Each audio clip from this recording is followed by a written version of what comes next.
I took a week off, but I'm back now. We're going to be reading more Reddit Am I the A-hole, because I have no other ideas. Real quick though, please like, comment and subscribe. It helps me out a bunch and I really truly appreciate it. Also, I'll put my Twitter up here if you want to go follow it, and you can see what I do when I'm not recording videos and just the dumb stuff that I come out with. Am I the for making a fuss over a can of soda? The other night I went to a pub with a group of friends, all female. A new place, none of us had ever been there. As we walked in and asked for a table, the waiter made jokes like, "Wow, did your boyfriends let you go out alone?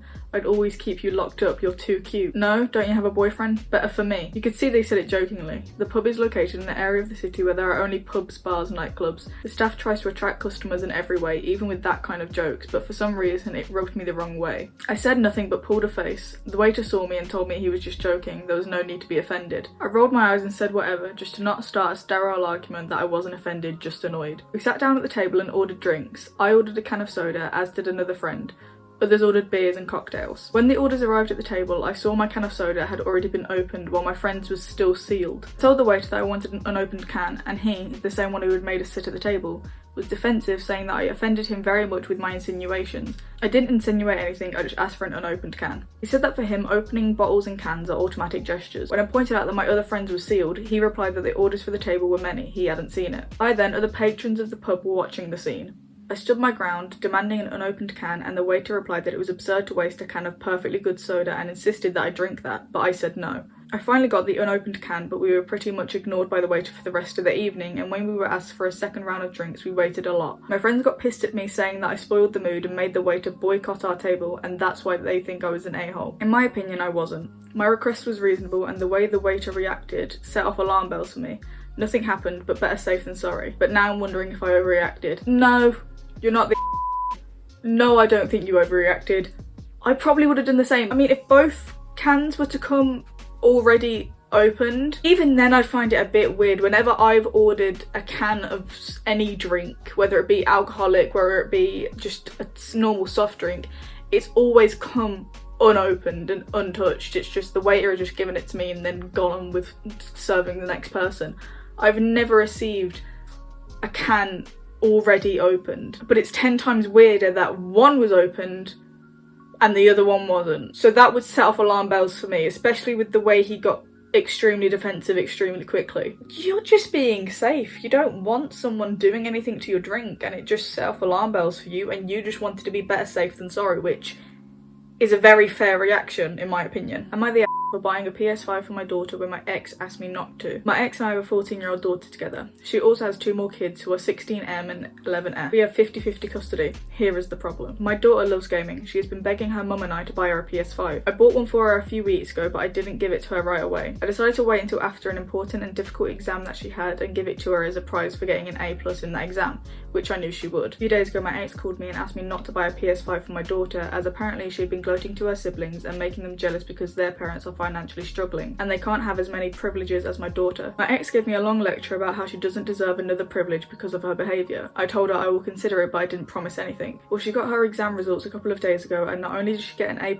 she was the only A+ in her grade. I was extremely proud and decided that she deserves getting her new PS5, and I gave it to her. Yesterday I took her to her mum's home, and a few minutes after I left, my ex called me screaming at me asking why I did it when she specifically asked me not to do it. She thinks I'm a huge for doing this, but I think as her dad I should be able to decide what my daughter does or does not deserve, and my ex doesn't have the right to tell me what to do. I don't know. I honestly don't have all the information on that. I don't know how heavily she was gloating or if she was even gloating in the first place. I have no idea. I mean, overall I don't think you're the but there's not a lot of information that I'm given, but based off the information I have been given, no, I don't think you're the Good luck with your ex. I don't know, bro. Am I the for not designing my cousin's wedding dress even though I've designed everyone else's? So I, 29 female, have designed all the wedding dresses for my cousins, siblings and aunts for the past decade.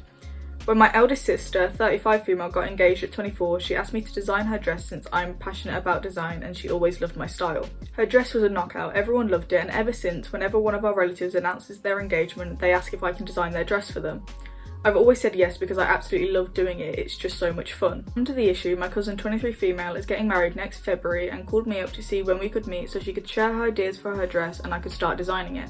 I do not like this cousin at all, her parents spoiled her beyond rotten. I decided to still meet with her though and see if anything has changed since she's now an adult. She immediately shows me some photos of wedding dresses by Sarah Burton and tells me she wants something exactly like the pictures. I try to suggest a change in neckline or colour and she shuts it down and tells me she wants exactly that. I told her I would not be making her dress as I love designing clothes that embody their wearer and suit them, not rip off other designers so she can look fancy in a knockoff. Some of my family, and especially her and her parents, are beyond upset and have been blowing up my phone because I've broken tradition and my baby cousin's heart because she's been looking forward to having me make her wedding dress for years now. I feel kind of bad, but at the same time she's taking the fun and bonding out of designing a wedding dress. No, I don't think you're the in this situation. You just said no to making a wedding dress that you didn't want to make because you didn't want to rip off another designer's wedding dress design. She needs to either buy that specific dress that she wants, and if she can't afford that specific dress she wants, she needs to either look at options that are more in her budget, or she just needs to work with you and not try and rip someone's design off completely and just to get you to make it so it's more affordable for her. So no, you're not the you just don't want to rip off someone's design completely to meet your cousin's needs. That's literally all it is. Am I the for expecting my girlfriend to pay proportional rent and bills? I, 29 male, have lived together with my girlfriend, 29 female, for 3 years. We've always split bills and rent proportional to income. She introduced this idea and explained why she supports its equitable breakdown, and we both do chores and housework equally. Up until a month ago, I earned almost double her income. However, my company has been doing pay cuts and my girlfriend recently got a major promotion, so now she makes about 50% more than I do. However, now she wants us to either keep the rent/bills pay distribution as it was before, as in she pays 35% and I pay 65%, or she will pay 50-50 max. I asked her why we're not doing proportional splits anymore, and she said I should just be grateful that she is flexible enough to upend her finances for me and the split is 50-50. She's been cold with me recently and told me that she shouldn't have to punish herself for her financial successes and that my lack of adaptability is off-putting. Am I the You're not the you're just being reasonable and saying that you should still do proportional splits when it comes to, you know, rent and bills, because that's what you've been doing for 3 years. And that's what makes the most sense with both your financial situations. How's it she's making 50% more than you do and she's still not okay with proportional splits when it comes to rent and bills? Math is not mathing. I hope she comes around to the idea of proportional splits and keeping it, you know, as that, because it's the only thing that makes sense with both your financial situations. I've said it before and I'll say it again, I will never understand the internet. Right, I think that's enough of that because I can't deal with the internet anymore. I think that's the first one of these though where no one's been an asshole. I think everyone was pretty fine. I hope you enjoyed. If you did, please like, comment and subscribe. It helps me out a bunch and I genuinely appreciate it. Yeah, I'll see you whenever I next see you.